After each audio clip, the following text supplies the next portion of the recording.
Happy May 29th, 2020. My name is Christopher Saunders, and this is the Connecticut Sports Talent Show, where we talk all things talents in Connecticut. And on today's show, we're back to the NVL. Not football, not basketball, baseball this time. Jason Claiborn, a senior who will be graduating in just, a couple days, give or take.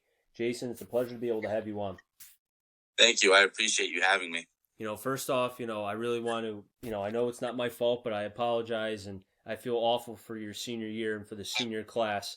Could not play baseball and finish off what was a fantastic 4 years with the Woodland Hawks.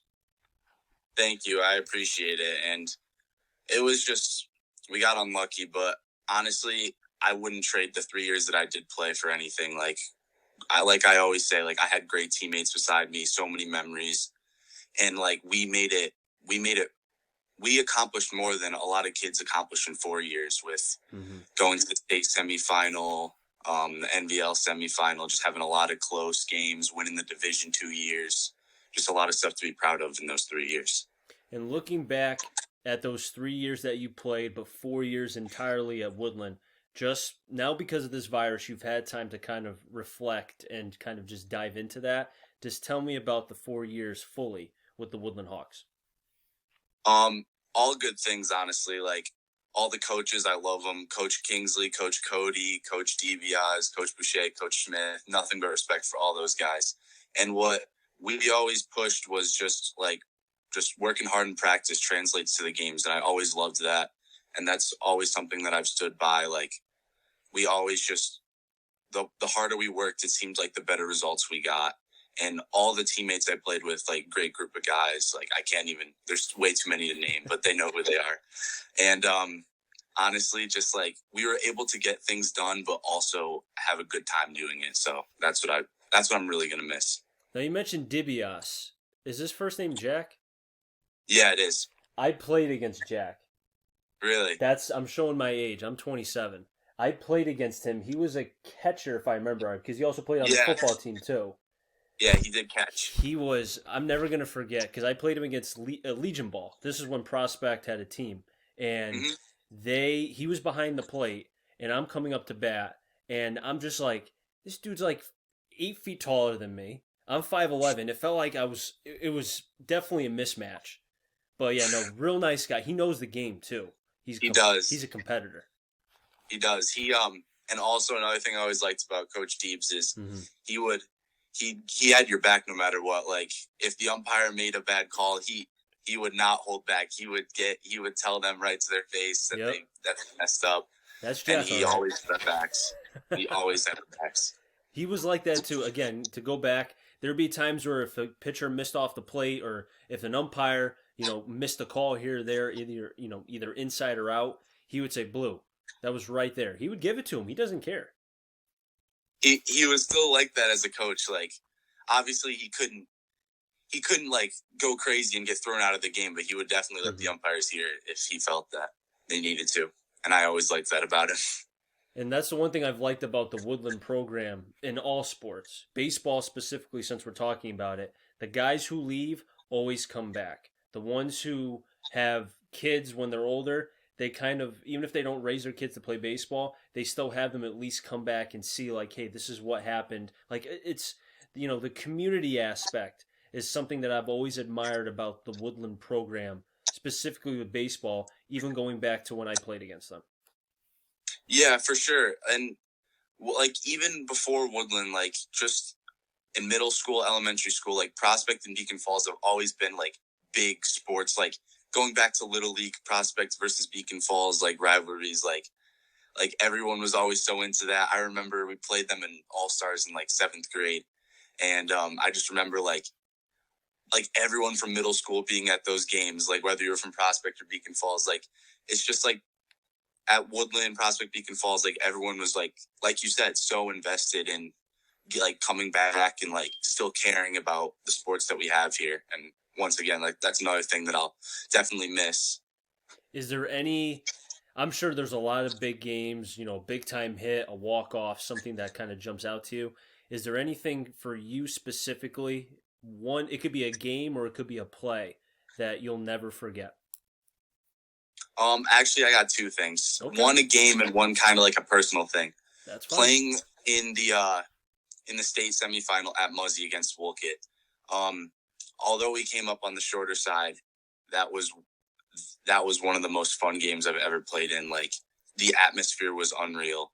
Like, I would never trade that memory for anything. And then on more of a personal aspect, that same last year, first game, I forget, we were playing a tech school. I forget the tech school, but I hit for the cycle. And this was the first time and only time I've ever done this. And it was funny because I hit the single last. Mm-hmm. And I remember Coach Kingsley looked me dead in the eyes and he was like, if you hit a ball to the fence and you stop at first base, I am going to kill you.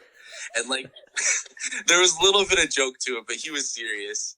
And, and I mean, I wouldn't have done that, but luckily everything worked out. And it was a good experience. You left the easiest thing to be the last thing. So you made it more difficult for you because, I mean, again, your numbers are just like video game. Average, OBP, like everything. It's just, and I mean it in the most respectful way possible. I appreciate it. You're a really good hitter, and it's like, you said that you've only hit for the cycle once. I'm sure you're going to be doing that a lot more when you go to Eastern, and we'll talk about that in a minute. But just the hitting aspect, is there any specific, because the one thing I've talked about with, different college guys and such and pro guys is that they have one specific drill that they do that no one else does that makes them unique. Is there anybody or is there anything like that for you? Not necessarily a drill, okay, but just something that I like work on. Like most of the time when I go through slumps, because everyone goes through slumps, when I go through slumps, it's usually because of one of two things. Either my front foot is stepping out or I'm waving at the ball, like actually it could be because my front foot's stepping out and I'm just waving at it, not getting good enough swing on the outside, trying to pull everything for power when I should just be looking to hit it up the middle. And Coach Smith, he worked with me throughout the years a lot whenever I was slumping. Actually, all the coaches did, but I just remember Coach Smith just telling me, keep my foot in. I can't wave at it. And if I figure that out, then that's going to make me a much better hitter.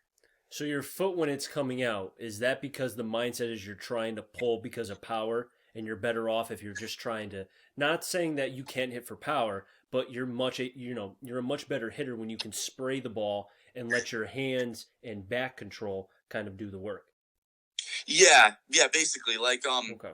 Like sometimes I'll kind of get really excited and I'll be like, oh, like I could hit one out here. Like, even though I'm not really a power hitter, I'm more of a contact guy. Mm-hmm. I'll get excited and in an attempt to pull the ball and hit it really, like hit a home run. Mm-hmm. Sometimes I let my front foot step out when in reality, like the strength of my game, like what works best for me is just trying to shoot middle and just letting like power hits will come eventually. I got to play my game and just focus on the contact.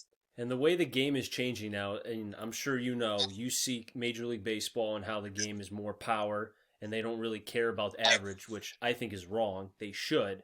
But for you, is it hard because you're trying to focus on keeping a high average, but you see other guys selling out for power and they get more attention? How difficult is that for you? Honestly, it's not too difficult. Like, whatever works, like, I'm like a team guy. Like, as long as like someone's finding success, like it doesn't matter who gets the credit or like how they do it. Like, like I know I've played with a bunch of people that their success was, maybe not having as high of an average, but getting those clutch hits or those home runs when you needed them most. And honestly, like everyone has a different style, and I respect that. I mean, like that personally wouldn't work for me, but it works for other people, and I'm happy to see them do it. And your styles work, man. You're going to Eastern. You're going to play outfield and first base. You're going to scrap pitching, and I'm sure you're going to end up pitching at least once, I think, before your 4 years are done at Eastern. Somehow, some way, pitchers who give it up when they go to college, because I'm telling you, they somehow find a way back to the mound. It happens once. Yeah. Actually, a funny story about that. My cousin Pat O'Neill, he went to Eastern, a few years back. He's like 8 years older than me, but he went to Eastern. Okay. And he actually went for first base and ended up being a pitcher. So I know stuff like that does happen. I mean, honestly, wherever they need me, whatever happens. Now, are you comfortable if you have to play both outfield and first base? Yeah, actually, I've been doing that for like a good portion of my baseball career, just like switching between the two. Okay. I mean, it's definitely can hurt to have to focus on two things instead of just like trying to like be the Mm-hmm. best I could possibly be at one. But I like like being able to not being able to just switch and just kind of get a different aspect of the game. Mm-hmm. I will say I think, and you alluded to the fact that it's hard because trying to focus on both, it's almost like a switch hitter. You don't see a lot of switch hitters For sure. because you need the reps at both sides of the plate. Same thing for you position wise.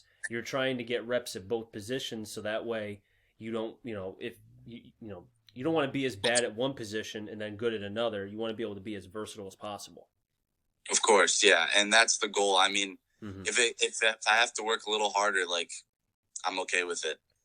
What is your getting away from the virus for a second because we don't know how it's going to affect next season. I mean, it's affected enough as is. But just looking at, let's say everything is done, there's a cure and whatever. There will be a baseball season next year, your freshman year. What is the one thing specifically that you want to work on so that way you can stand out from the rest of the freshmen and maybe even some of the upperclassmen? Consistency. In all honesty, just like being like even being a bench guy like my freshman year, like Mm-hmm. just if the coach calls on me and he's like, hey, I need you to do this, hey, I need you to do this, I want to be that guy who can just like maybe like not like I'm not lead in like all these crazy stats, like because I'll be a freshman, just like be the guy that like can be counted on, just like hey, he can get the job done just any way I can. Hey, you could be the pinch runner in a game that's tied, and you show them something with that as far as your base running or your angles, and that could lead to okay, let's give this kid a game, and then you go, let's say 3 for 4 or 4 for 4, right? Then that leads to Exactly. it leads to another game, and then you produce again, maybe not at the plate, but you make a diving catch in center field. You know what I mean? It's a domino effect. Of course, yeah, and honestly, like I just want to be able to be like someone that the coach can like, oh, I could count on him, Mm-hmm. like you know.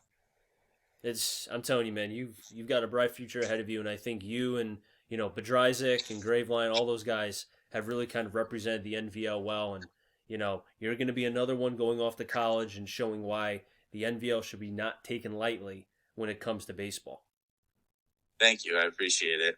But I'll wrap things up here in the Connecticut Sports Talent Show. So until next time, stay safe. Enjoy the rest of your day, everybody.